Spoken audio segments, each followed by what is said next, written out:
This is the new Cupra Born, and it's a little bit like a German that's attending a Spanish lavish carnival. You see, underneath the skin, this is the same car as the Volkswagen ID3. It's just that it's got a slightly weird and freaky Spanish mask on the front. Now in this video I'm going to tell you everything you need to know about this car. I'm going to take it for a drive, show you around the interior, the exterior, see how practical it is, and of course I'm going to launch it to see how quick it is from 0 to 60 miles an hour, because I'm Matt Watson and you're watching CarWow. Buy, sell, CarWow.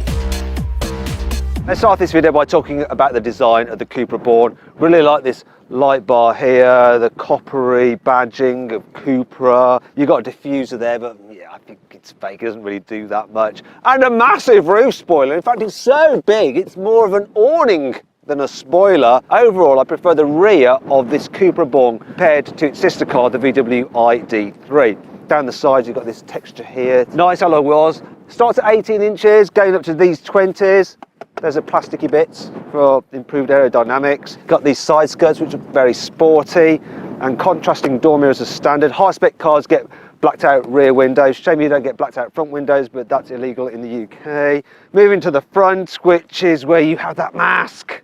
I'm not sure about the front end of this car. It just looks a little bit overdone. I prefer the front of the ID3, but do you agree with me? Let me know in the comments below. Now the price of the Cupra Born starts at £35,000. In fact, look, here it is on CarWow, you can see here. Now if you want to check out the latest savings on various cars across various ranges, click on the pop-out banner up there, or follow the link in the description below to go to CarWow. You can also sell your current car through CarWow. You just upload some photos, give a brief description, and our dealers will bid on your car. Now if you want to do all that at a later date, just simply Google "Help me CarWow" and we will help you. The overall layout of the inside of the Cupra Born is very similar to the VW ID3, like with this main central touchscreen where you operate most of the car's functions because you don't have any buttons down here. Does mean that you've got to control the heating using these slider switches, which isn't great because they're not backlit. You can't see them at night. It's a bit of a fiddle. Also, the infotainment system itself, it's reasonable to use, and in fact it seems to work better than the version I used on the early ID3. That was a bit laggy. This seems to work a lot better, and you've got Apple CarPlay and Android Auto, both are wireless,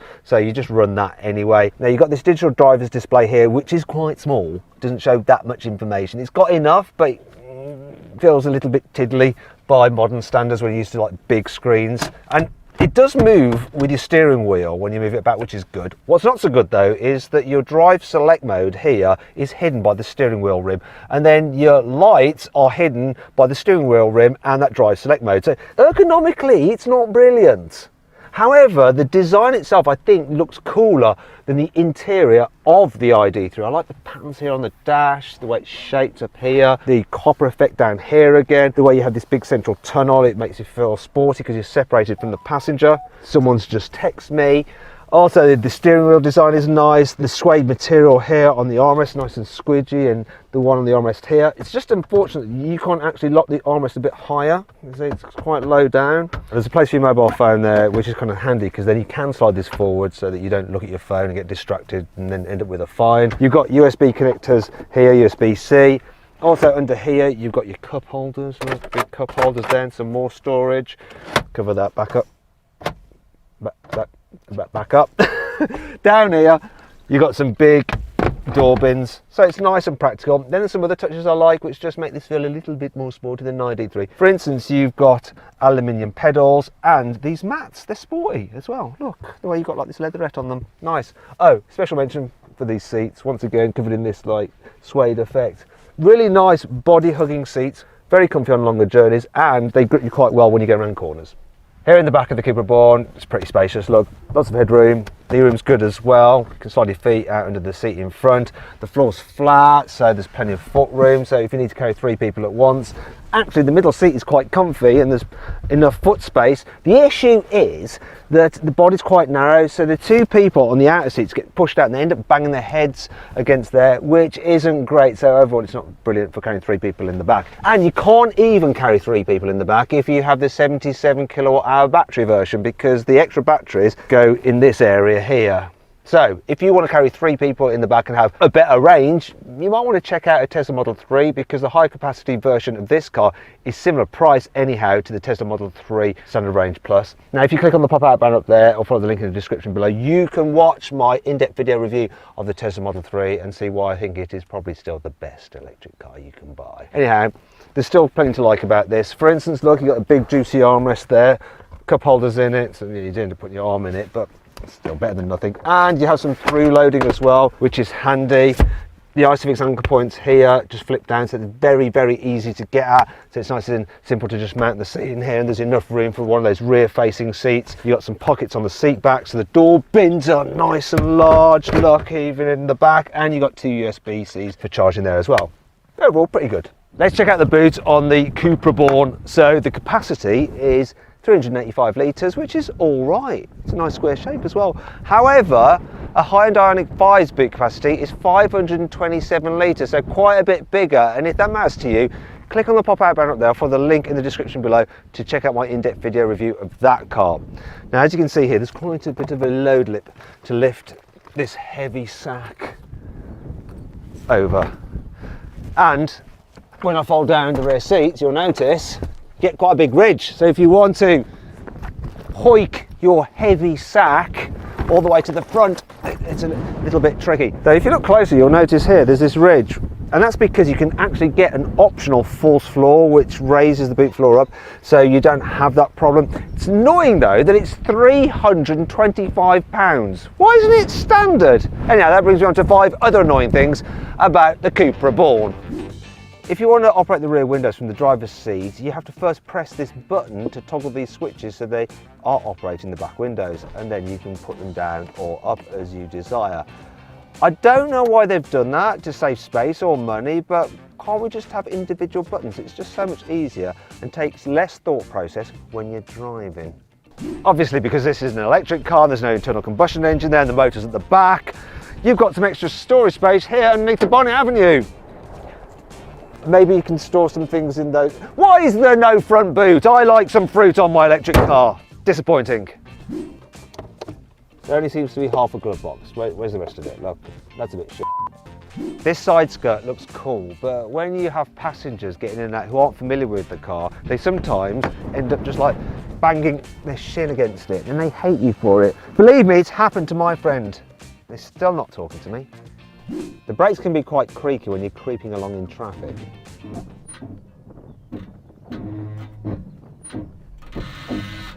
What the heck is that all about? The location of the volume controls on the steering wheel and the fact that the buttons are touch sensitive means that sometimes when you're driving along like that, you can accidentally turn up the volume. Gets on your nerves. It's not all negative though. Here's 5 good things about this car. You can get a real nice, clear and simple heads-up display with this car. And it actually incorporates the lane departure warning, so it draws lines on the road which says where you should be going to steer back into your lane. It's clever. You get true keyless go. You see, you don't even have to press the starter button. You can get in, put your seatbelt on, like that, foot on the brake, whack it into drive, and off you go. All models get ambient lighting as standard. Look, you've got various different colours and shades, and they even name them for you. Look, cold, active, wellness, warm, individual, which obviously you can like set up yourself. There we go, look, with these different colours. Into the different areas. These little guides here keep the rear seat belts in place so that they don't snag when you fold down the back seats. Look, lovely. You get Isofix anchor points on the front passenger seat as well as the 2 outer seats in the rear. Handy if you've got triplets or you like to keep your baby close to you when you're driving, so you keep an eye on it. Also, I've noticed that this particular model has the upgraded massage seats, which is quite cool. Now let's talk about motors and batteries and all that kind of stuff. So the Cupra Born is rear wheel drive, so you can have it with 204 horsepower. You can get an e-boost model which gives you an extra bit of performance for 30 seconds, so you can then have 231 horsepower. Wow. So battery wise, there's 2 choices. There's a 58 kilowatt hour battery version which is supposed to do a claimed range of 260 miles, though I've been driving this car and the long-term average I achieved was 3.6 miles per kilowatt hour, and when you do the maths based on the battery pack, that works out to an actual real world range of 209 miles. If you go for the bigger battery pack, Then you have 77 kilowatt hours, so that's supposed to do 340 miles on a charge, but once again, you're going to get quite a bit less than that. In terms of charging, on a 7 kilowatt wall charger, the 58 kilowatt hour battery pack will take you 9 hours to fully charge, whereas it will take 12 hours with the larger 77 kilowatt hour battery pack. If you're charging at a DC fast charger, the large battery pack can do it at 135 kilowatts, whereas the smaller one can only charge up to 120 kilowatts. And that's all you need to know about that. Now it's time to find out what the Cupra Born is like to drive. So like I said before, it's based on the VW ID3, but it's got a slightly sportier setup to make it a little bit more fun. So let's just chuck it into a corner and see how it goes round. Oh yeah. It's pretty good actually. Stays nice and flat in the bends. Definitely a bit sharper to drive than the VW ID3. A trade-off is that the suspension is a bit on the firmer side, but it's still comfy over bumps. Brakes, sometimes with electric cars, they can be a bit weird and jerky, but no, these are nice and progressive. And if you want to increase the amount of regen braking you get when you lift off the accelerator, you can just whack it into B mode and then you lift off and it brakes firmly, so you get this really effective engine braking. It never stops the car entirely. Look, it slows it, but it will always just creep a little bit. It's a shame. I like full on one pedal driving like you get in a Honda E. In fact, if you want to see my full in-depth video review of that car, click on the pop-out banner up there for the link in the description below. Other than that though, real nice and easy car to drive in town. So visibility is good. These little extra windows there mean that you don't get too much of a blind spot from the thick pillars. The view out the back window is all right as well. I'll tell you what else is good, the turning circle. So I want to turn around and I'm going to try and do it in this space. Here, can we do it? It's 10.2 meters. Maybe I can do a 3-point turn. Look, fine. Steering's nice and light, which helps with that. Good. So it's also good. Cruise on the motorway, seats are comfortable. The suspension just irons out undulations in the road when you're going quicker. One thing you do notice though is you do get a little bit of wind noise from around here, a bit more than I'd expect. Other than that though, I'm impressed with how this car drives. According to Cupra, this 204 horsepower version of the Born should be able to do 0 to 60 in 7.3 seconds, but I'm going to find out for myself using my specialist timing gear up here. Let's go. What are we going to do? We are going to do a 6.7. I'll take that. It's a good result. Finally then, I'm going to do a brake test from 60 miles an hour. See how long it takes the car to stop. What is the braking distance? Here we go, 60 miles an hour, bang on. So it took 33 meters to stop from 60 miles an hour, which is actually pretty decent.